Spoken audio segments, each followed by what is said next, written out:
Today I'm going to be caping out actually two bucks. My cousin's 10 point and my 8 point that I shot here in Michigan. I'm going to be caping it out for the taxidermy.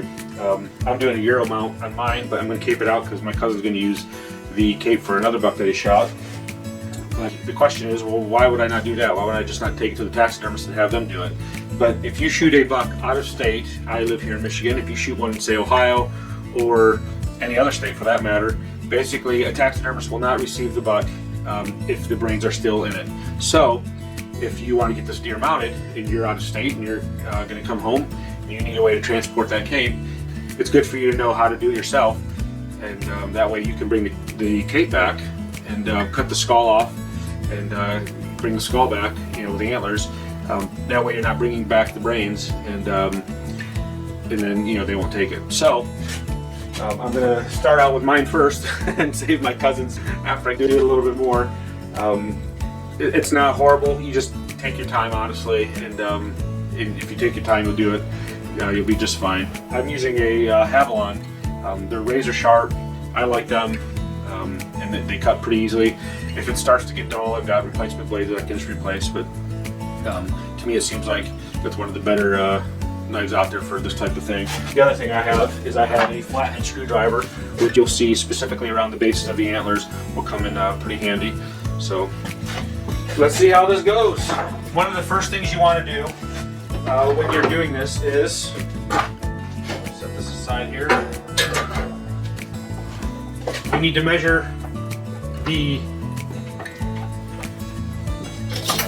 from the tip of the nose to the front of the eye, and then the narrowest part of the neck, because that helps give the taxidermist basically helps him with the mount in the size of the form that he needs. So I'm going to measure from here to the tip of the nose. I got 9 1/4 inches, and then here I have 9 1/4 inches. So I'm going to write that down on my phone so we don't forget it. Alright, you're going to start in the back of the head, kind of up near the top. Some people like to do a T across kind of the top and then slit down. I'm going to do the Y. Other people like to do the Y. I just, anything moving away from the front of the head, I like to do a little bit, it makes me feel a little more comfortable doing that. So I'm going to start just kind of in the corner of right at the base. I'm just going to start cutting. Remember I said I got replacement blades. You're going to do a lot of cutting kind of right towards the skull, because you don't want to cut towards the hide. You cut a hole in it, but I'm going to cut towards the skull, so it's very possible that this blade is going to get fairly dull over over the course of doing that, and I may have to replace it. But so I'm just going to cut a little wide here. Again, remember I said that when you're doing this, there's no need to rush. You just take your time, and you'll avoid mistakes and cut through spots that you don't want to cut through. So once I get that cut, I'm going to just peel back a little bit. Again, kind of cutting towards the skull, not towards the fur. Now, once I do that, I'm going to cut down the back of the head. Then I'm just going to start again, staying close to the skull. I'm just start cutting down. And there's the ear right here. I don't want to cut into the ear. I want to stay as close to the skull and just cut down around it. Basically, the purpose of this is just to stay as close to the skull as possible, because you want to get all that hide. So you just, as long as you're staying close to the skull and cutting along that skull, you're going to be fine. It's not rocket science. You can mess it up for sure, and hopefully I won't. But it's not, it's not impossible to do. Anybody can do it. Now, here's where the flathead comes in nice. You get around the base of that skull, right here, or the base of get around the base of the antlers, and you take that flathead, you just kind of push it. And as you do that, just kind of pull, and it starts to loosen up right around that base.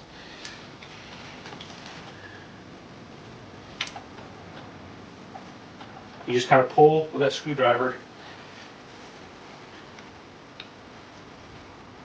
And it'll come right up loose. Here's the thing, with this stuff you're going to be working back and forth a lot. You're going to work some here, kind of just all over to make it so it you're kind of doing it all at once.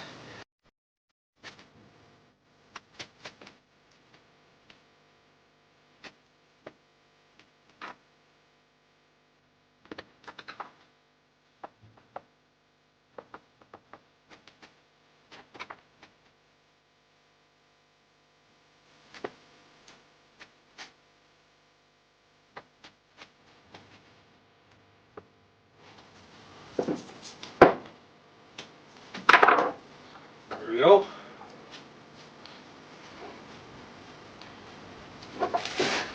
Switch this other guy.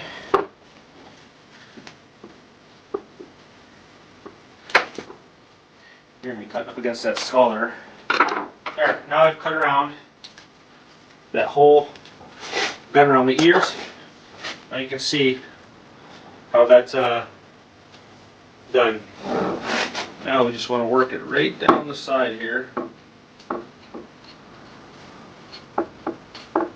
Again, staying close to the head as much as possible. Do not want to cut through the skin. Even if there's a little bit of meat on it, they can get it off. The taxidermist can get it off. One of the things you'll notice in doing this is you're always pulling away from the skull with the hide. I'm coming up near the eye. I'll show you how to do the eye in a second. But you're always pulling, especially when you get actually to the eyes. That's when you really want to make sure you're pulling. Taxidermists, they can probably do this in just a few minutes, but again, if you're not if you don't do this all the time, there's no reason to rush. Just take your time. I'm getting close. I'm coming up on the eye. What you want to do with the eye is you want to get your finger right inside there. You can feel the edge of the skin. You want to get your finger right inside there, and you want to just pull it, and then stick as close to the skull as possible. Just keep kind of pulling that eye away, because that way, when you do that, now you're getting the whole eyelid that wraps up kind of underneath it. Just don't cut your finger. But there's no reason to try to cut it any farther out. Just pull that eyelid out, and you can actually see the inside of the eye. Okay, I'm gonna go over now to the other eye. Again, stick your finger up in there, pull, and just cut right along that skull. Just keep pulling. Basically, anytime you're cutting into anything on the deer, you always want to be pulling. That way, you're getting as close to the skull as possible, and you're not cutting any of the eye or cutting through the hide.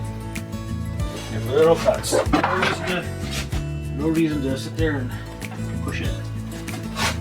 Getting close to the mouth, it's going to be very similar to the eye and how you deal with it when you get to the mouth.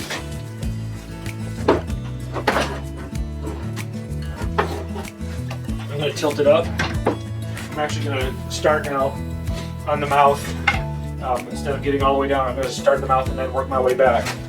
And basically what you want to do is you want to cut right along underneath just the edge of the teeth. So you pull the lip back, you just start slicing right along the edge, that bottom edge there. You just, again, pulling it back. That way you want to get that entire lip. You want to get that entire lip on there without cutting it off, because that's what's going to help it look as realistic as possible. You'll see. Try to get closer up a bit, but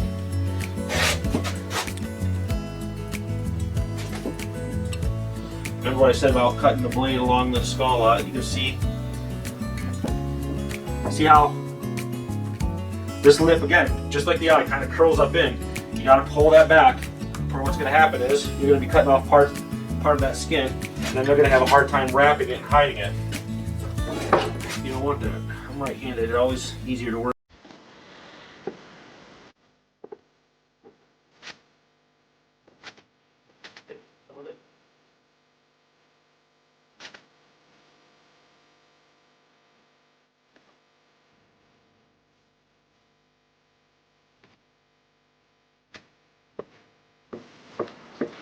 honestly, to me, this is the scariest part of it to me.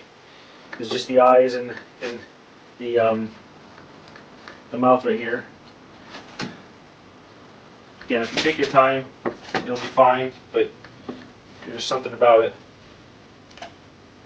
You'll notice I'm cutting that cartilage right there in the nose. It doesn't matter. Again, I'm doing a Euro mount anyways. That can all come out, but that's going to all come out in the when the taxidermy does his business too. Right along the side of the jaw there.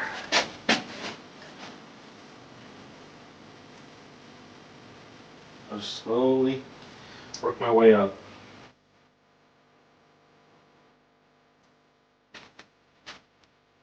Okay, now I'm going to tilt it back down. I'm just going to start cutting here. I just like it doing it better that way. I've done it the other way, but I like doing it better that way. Of kind of coming down and then finishing the mouth, because once the fur's all falling down, it's kind of a pain to do a little bit more. But this kind of keeps it better to be safe than sorry. Oh, I look at it.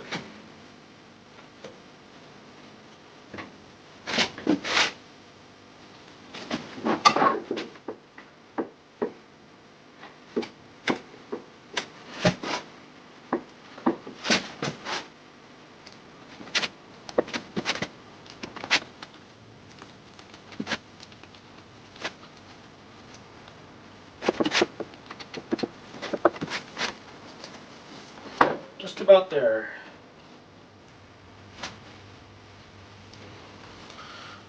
Again, remembering to pull everything, every time you're cutting, you're wanting to pull away. Anything you cut, you're always trying to pull the hide away. Just a tiny little bit more.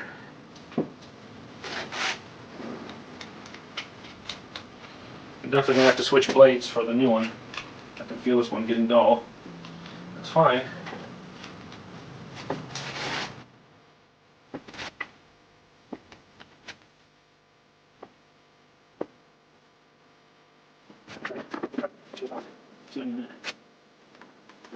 Here. There we go.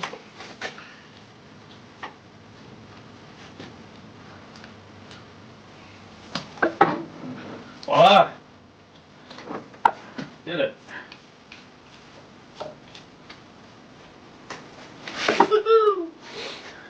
There it is. There.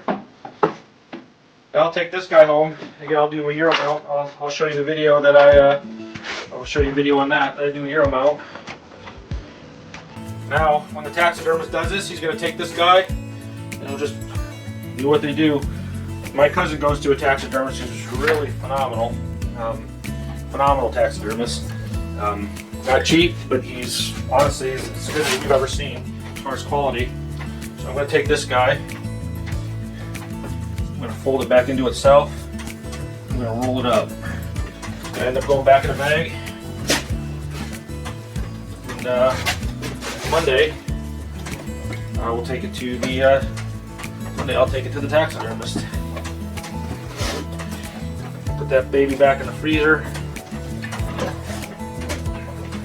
I'm gonna go grab a bag, put that in a clean bag, get that in the freezer, and then I'm gonna start on the next one. All right, there's 2 deer caped out, ready for being mounted. This guy's mine, and he's going home with me because I'm going to do a Euro mount on him. So I still have a little bit more work. They cut him back probably about 4 inches farther than they needed to, but so I'm going to have a little bit more cutting off to do, but I'll show that video as well, how I do my Euro mounts.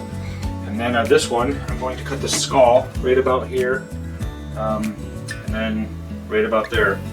And that's going to end up going to the taxidermist. Hopefully you enjoyed it. Hopefully you realize just by watching that if just a regular old guy like me that's not a taxidermist can do this, you can do it as well. Hopefully you'll give it a shot on the next buck that you want to cape. But if you like the video, subscribe and hit the bell for more. Again, I got a Euro mount, I got the Euro, how I do my Euro mounts, clean them up for this coming up. And then also a bunch of giveaways. Got the one February 10th that if you go to the video of the 2020 recap, if you go to that video and you like and subscribe and comment, actually you don't have to like it, but if you subscribe and comment, you'll be entered into a tethered mantis tree saddle giveaway that's going to happen on February 10th. and there's going to be a bunch more giveaways coming up this year. The platform that I use, which I won't say what it is right now, but the platform that I used, I'm going to give it away because I just want to try something new. It worked fine for me, but I want to try something different. And I'm going to give away a bunch of products, some plaques, some apparel, things like that are all going to happen this year. So subscribe, hit that bell, and you'll get all the notifications of when the new videos come up and the next giveaway that I'm going to give. So we'll catch you on the next one.